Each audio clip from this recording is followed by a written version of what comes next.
He needs some money. He needs some money. He needs some money. He needs some money. He needs some money. He needs some money. He needs some money. He needs some money. Hey, huh.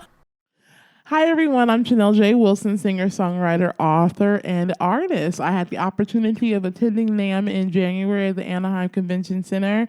Vine Music sponsored me, and I'm very grateful. And I decided to do these little series of my observation and experience at NAMM. On this particular video, I'm doing a video on answering the question, do I need to come to NAMM as a musician? And I used to ask myself that all the time when I would see some of my peers posting, clips of NAMM. And when I finally started researching it and just seeing what it was all about, and now after having my experience, I'm able to answer that question. You don't have to go to NAMM if you're a musician, but going will be a very good investment. For both learning, having awareness of the current industry, gathering information about professional development, and seeing the latest gears, which can be tools to help. And also, there's various networking opportunities. The NAMM Show is definitely a place where you can become a sponge. And that's basically what I felt like when I was there for my first experience. It was so much information and so much things. Please keep doing that. It's not it's not a bad thing that there was so much information.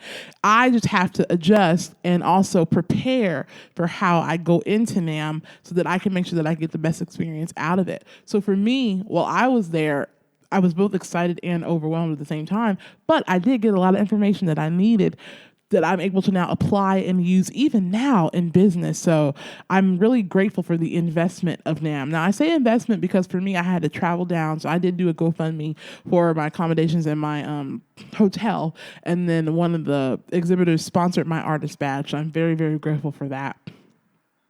But when you go down, expect to be a sponge. Don't go down expecting to get discovered.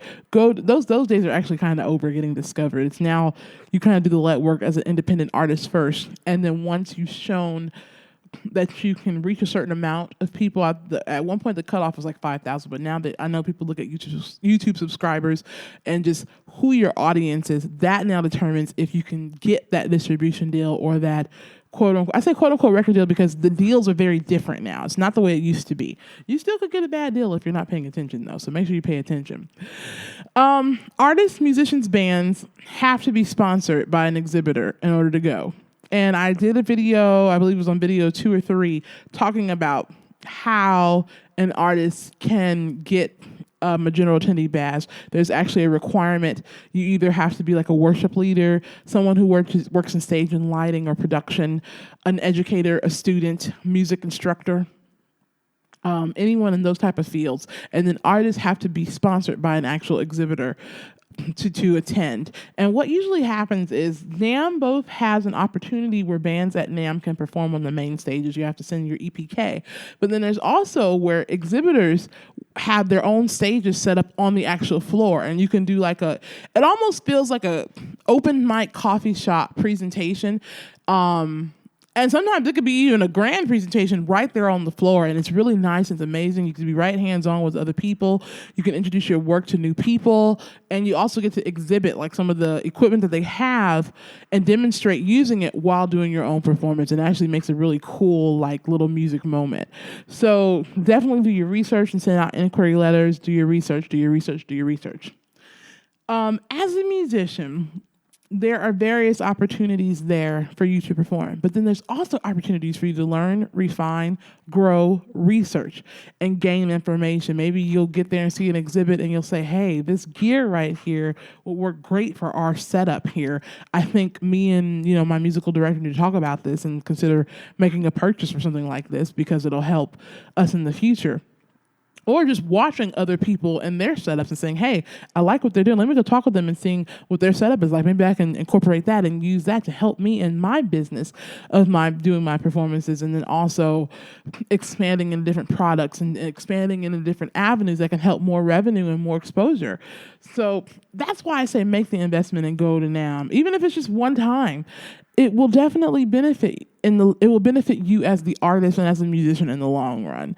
I wanted to make sure I got all my points. One of the panelists at the Idea Center kept mentioning, make sure you focus on your professional development. And NAMM does offer various professional development courses through NAMM and also through, I believe it's the TEC, the technology education part. I'll go on the website and put in here what the exact name is for the acronym, but they offer various professional development courses both at the conferences and throughout the year, sometimes visually online and sometimes in your local areas you have to do your research. But one of the things that one of the panelists at the Idea Center was also attending your performing rights organization courses and professional development classes. Even the Recording Academy has them as well. This is why you want to go to NAMM for something like this. It'll help your professional development. Professional development is very important. It will assist you in shaping what you're trying to shape as a music professional. And in this industry, you want to be able to stand out. You want to be that cream that rises to the top. You want to, learn the rookie mistakes, master the basics, and craft out a good career, because in this type of industry, you are crafting the career. It's not an automated type of situation. You have to do something that's going to make people say, hey, what are they doing? Hey, I want to buy a record. Hey, I want to stream a record. Hey, I want to watch that YouTube video and actually stay on the video and not log off. So this is that opportunity to go and do that professional development to help the business of the career. Also, I believe that artists have to both create, network, and also submerge themselves in their unique space to keep the fire going for the art form. So say you're having like a down season in your musical journey and you just need that big pick-me-up. NAMM is definitely a place to go to give you that pick-me-up. Going to NAMM, I was very excited. Coming home from NAMM, I was even more excited. Like I said, I was both overwhelmed and excited. When I left NAMM, I had so much both gumption, motivation, inspiration, ideas, and I was ready to come home and implement. And I live about 5-6 hours away from Anaheim, California. So that whole drive, I'm just thinking about everything I learned, everything that I need to keep, everything I need to throw out, everything I need to implement. I came home and I bought new gear because I was like, I got to upgrade myself. And I'm glad I did. I made the investment in upgrading my gear. And had I not gone to NAMM, I wouldn't have done that. I just kept rolling with my little old gear and fighting with the stuff. And I finally said, you know what? If I'm trying to be a premier multimedia company, if I'm trying to be this singer, songwriter, artist, if I'm trying to place my music and get great sync deals, I gotta be competitive myself. So it challenged me in the greatest way. So that's why I say, if you are a musician, no, you don't have to come to NAMM, but it'll be the greatest investment that will help you for your future goals. I will post more videos later of some of the detailed things that I learned, because there were so many classes that I took, especially at the Idea Center, that gave nuggets. But I want to comb through some of that material. I recorded each session, so I want to comb through those sessions again and then just do a couple of clips. And I will post them in this playlist on a later date. If you have any more questions, comments, or anything, please post them below and go to NAMM.org if you have any more information about the conferences. I have one more video in this series. Please check it out, and I will be back for more. He needs some money. He needs some money. He needs some money. He needs some money. He needs some money. He needs some money. He needs some money. He needs some money. Hey, huh?